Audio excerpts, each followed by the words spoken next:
Hello student, कैसे हैं आप सब। एक बार पुनः शिव कोचिंग क्लासेस पर स्वागत है। उम्मीद करता हूं आप सब अच्छे होंगे, मस्त होंगे, बेहतर होंगे। और ऐसे बच्चे जो 11th क्लास में थे प्रीवियस ईयर में और अब 12th क्लास के लिए तैयारी करना शुरू कर दिए हैं, मतलब 2023-24 के सेशन में 12th क्लास में होंगे और 2024 में अर्थात जो आपका फरवरी और अब मार्च में जो पेपर होने वाला 2024 में, उसमें आप 12th क्लास एग्जाम देने वाले हैं, तो आपके लिए काफ़ी हेल्पफुल है। यदि बच्चे जो पुराने बच्चे 12th में थे वो देख रहे हैं तो प्लीज़ इसे उन बच्चों तक शेयर कर दें जो बच्चे अब 12th में आने वाले हैं, क्योंकि उनके लिए काफ़ी हेल्पफुल ये आपका आज का वीडियो है। काफ़ी महत्वपूर्ण है उन बच्चों के लिए जो 2024 में एग्जाम देने वाले हैं। ये आपका केमिस्ट्री का विषय सूची है बच्चों।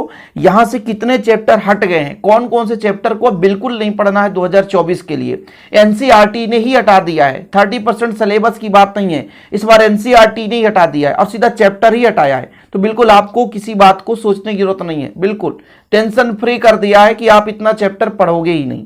समझ रहे हैं? तो आप यहां पर देख सकते हो आपका रसायन है और इस रसायन में आपका कंप्लीट जो भी भाग 1 का है बच्चों, इस पर हम चर्चा करेंगे। इसमें कौन कौन से चैप्टर हटा दिए गए। तो देखो, भाग 1 से जो आपका चैप्टर हटा है ये ठोस अवस्था, इसको नहीं पढ़ना है बिल्कुल। ये आपको ठोस अवस्था नहीं पढ़ना है। यहां पे मैं यहां पर निशान लगा दिया हूं कि ये नहीं पढ़ना है। जो आपका नया एनसीईआरटी का बुक आएगा, ये पुराना एनसीईआरटी है, आज से 1-2 साल पहले मैंने लिया था। और हालांकि हम लोग युगबोध और शिवलाल का प्रयोग करते हैं और अभी एमपी बोर्ड में नए बुक आए नहीं हैं, क्योंकि एमपी बोर्ड का थोड़ा लेट सेशन चलता है। जैसे बिहार बोर्ड में तो ये चालू है सेशन, लेकिन एनसीईआरटी एमपी की बात करते हैं, एमपी बोर्ड में अभी तो स्कूल ही लगना शुरू नहीं हुआ है, अभी तो रिजल्ट भी नहीं आया, 11th क्लास का पेपर चल रहा है। ये जो फर्स्ट यूनिट होगा आपका वो बिलियन होगा। ये फर्स्ट यूनिट जो होगा आपका बिलियन होगा बच्चों। यहाँ पर फर्स्ट यूनिट जो सॉलिड स्टेट था यानी ठोस अवस्था, वो हट गया है, वो एनसीईआरटी नहीं हटा दिया है, आपका बिलियन रहेगा। इसके बाद सेकेंड यूनिट विद्युत रसायन रहेगा। जो आपका हटा है उसको मैं यहाँ पे कैंसिल का टिक लगाता हूं और जो नहीं हटा है उसको सही का टिक लगाता हूं। इसके बाद आपका जो थर्ड यूनिट होगा वो रासायनिक बलगति होगा बच्चों। क्या? रासायनिक बलगति, ये नहीं हटा हुआ है। अब एनसीईआरटी ने यहां से आपका पृष्ठ रसायन भी हटा दिया यार, पृष्ठ रसायन भी हटा दिया और तत्वों का निष्कर्षण एवं सिद्धांत एवं प्रक्रम भी हटा दिया।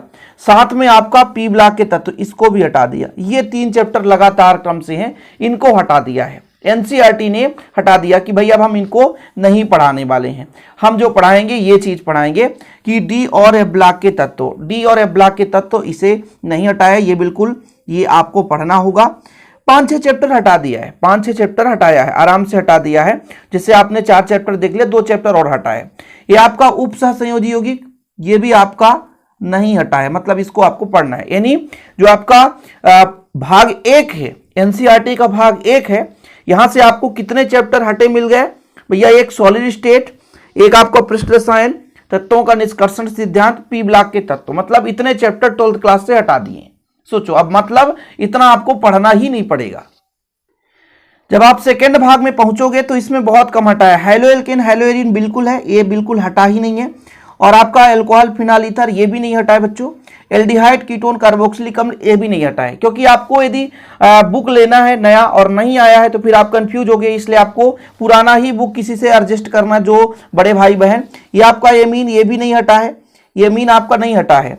जैव अणु, ये भी नहीं हटा है, ठीक है, ये भी नहीं हटा है। आपका हट गया यहाँ पे बहुलक, इसको नहीं पढ़ना है। दैनिक जीवन में रसायन, इसको नहीं पढ़े। ये छोटे छोटे चैप्टर ठीक हट गए, कोई लेना देना नहीं। ये बस आपको 1-1 हफ्ते का समय लगता है इनको पढ़ाने के लिए। मैं तो दैनिक जीवन में रसायन एक ही वीडियो में कंप्लीट करा देता हूं। अब थोड़ा सा ध्यान देने वाली बात ये है कि जैसे मान लीजिए एनसीईआरटी ने हटाया है, अब स्टेट बोर्ड के जो आपका सिलेबस होता है उसके आधार पर हटा है या नहीं हटा है, ये 100% हम नहीं कह सकते। आप अदर स्टेट से हैं, हो सकता है एमपी बोर्ड आने वाले समय में इनको ना हटाए। एमपी बोर्ड का भले ही एनसीईआरटी पैटर्न लागू हो चुका है, अभी आप जाओगे किसी बुक में, कहोगे कि भाई किसी सब्जेक्ट का दिग्दर्शिका दे दो, शिवलाल दिग्दर्शिका पॉपुलर होता है, आपको नहीं मिलेगा। क्यों? वो सारे रिटर्न हो गए हैं, वो रिटर्न हो करके वो सब न्यू पैटर्न पर बनेंगे। जो पुराने हैं पूरे रिटर्न हो गए, इसलिए अभी आप मार्केट से देख लें, नया पैटर्न आ गया तो ठीक है, पुराने बुक बिल्कुल ना खरीदें, क्योंकि 1-8 महीने के अंदर जून तक में हमारे एमपी बोर्ड में पूरा सिलेबस कंप्लीट हो जाएगा, क्लियर हो जाएगा, क्या पढ़ना है क्या नहीं पढ़ना है। तो एमपी बोर्ड वाले बच्चे अभी फिलहाल एनसीईआरटी ने हटा दिया, उसको सरकार तो हटाएगी, डेफिनेट है। तो आप लोग ये सिलेबस समझे, केमिस्ट्री का, अदर सब्जेक्ट का भी सिलेबस चाहिए तो आप लोग बताइएगा, आप लोगों के लिए मैं मेहनत करने के लिए तैयार हूं। फिलहाल आज के लिए इतना ही। जय हिंद, वंदे मातरम।